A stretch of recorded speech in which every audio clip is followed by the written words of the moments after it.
Salam dalam kasih Kristus. Bapak Ibu Saudara, tentu kalau boleh memilih atau kalau diminta untuk memilih, kita akan memilih mendapatkan atau mengalami segala sesuatu hal yang baik sepanjang hidup kita. Ya, pasti tidak akan ada orang yang mau milih mengalami atau mendapatkan sesuatu hal yang tidak baik tentu. Ya, sesuatu hal yang baik kita mudah untuk terima, kita gampang untuk jalani. Sebaliknya, sesuatu hal yang kurang baik itu perlu waktu buat kita untuk menerimanya. Kadang kita dikejutkan. Kalau kejutannya itu positif, kita pasti senang-senang aja ya. Tapi kalau kejutannya negatif, kita bisa syok, kita bisa merasa terpukul, dan juga berbagai macam reaksi negatif lainnya. Dan itu mungkin yang juga sudah menjadi satu bagian di dalam sudut pandang dan juga cara berpikir kita. Bahwa kalau kita dalam konteks karunia Tuhan nih ya, kita akan menganggap segala sesuatu yang baik itu sebagai karunia Tuhan dan anugerah Tuhan. Sedangkan segala sesuatu yang kurang baik, pengalaman-pengalaman pahit gitu ya, dan hal yang tidak menyenangkan itu mah bukan karunia Tuhan. Itu mah sesuatu hal yang namanya musibah, mungkin begitu ya kita anggapnya. Sama sekali bukan anugerah karena kita mengalami hal yang tidak menyenangkan. Padahal, Ibu Saudara, bisa saja Tuhan mengizinkan sesuatu hal yang buruk terjadi pada kita untuk menunjukkan adanya suatu anugerah atau karunia di balik pengalaman yang tidak menyenangkan tersebut. Ya, kita kadang-kala mengalami juga hal yang seperti itu. Ada sebuah bentuk anugerah Tuhan di balik sebuah pengalaman yang mungkin tidak terlalu baik buat kita. Dan itu tetap disebut sebagai anugerah dan kasih karunia. Seperti yang Rasul Paulus alami, yang juga ungkapkan di dalam 1 Korintus pasal 15 ayat 10 bagian A. 1 Korintus pasal 15 ayat 10a mengatakan demikian. Tetapi karena kasih karunia Allah, aku adalah sebagaimana aku ada sekarang. Dan kasih karunia yang dianugerahkannya kepadaku tidak sia-sia.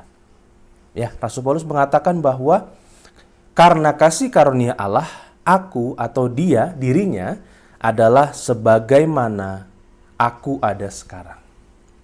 Kita tahu bersama bahwa Rasul Paulus tidak hanya mengalami yang baik-baik saja dalam kehidupan pelayanannya. Padahal dia melayani dengan luar biasa ya, Ibu Saudara ya.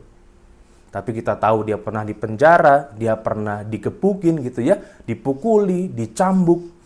Ya, dia pernah mengalami berbagai macam pengalaman yang tidak menyenangkan. Tapi Rasul Paulus menganggap bahwa itu semua termasuk sebagai sebuah kasih karunia Allah. Anugerah Allah. Dia tidak memisahkan dan tidak membedakan. Oh, yang baik saja nih anugerah Allah, yang buruk mau bukan. Tidak. Semuanya. Semua kasih karunia Allah yang membentuk dia sampai dengan keberadaan dia pada saat itu. Secara utuh.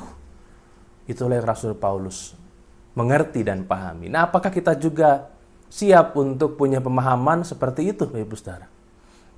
Sehingga kita tidak menghindari kalau kita mengalami sesuatu hal yang kurang baik, kita gak buru-buru ngejudge bahwa ini namanya kemalangan, ini mah musibah, ini mah suatu hal yang buruk yang menimpa saya.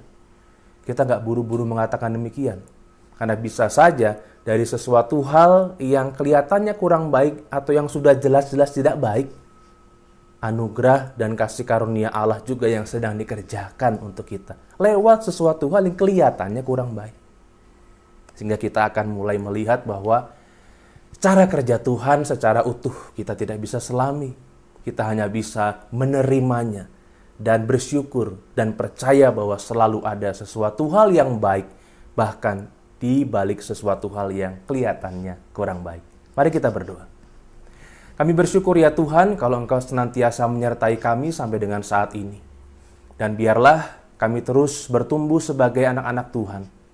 Yang salah satunya mampu mengenali setiap anugerah dan kasih karunia Tuhan lewat berbagai macam hal yang terjadi. Bukan hanya yang baik-baik saja ya Tuhan. Karena kami percaya dalam setiap hal itu Engkau bekerja untuk menyatakan yang terbaik bagi kami.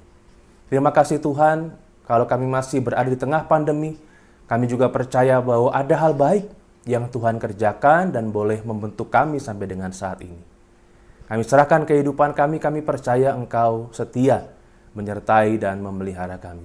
Dalam Kristus kami berdoa. Amin.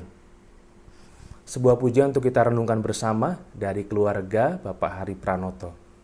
Tuhan Yesus memberkati.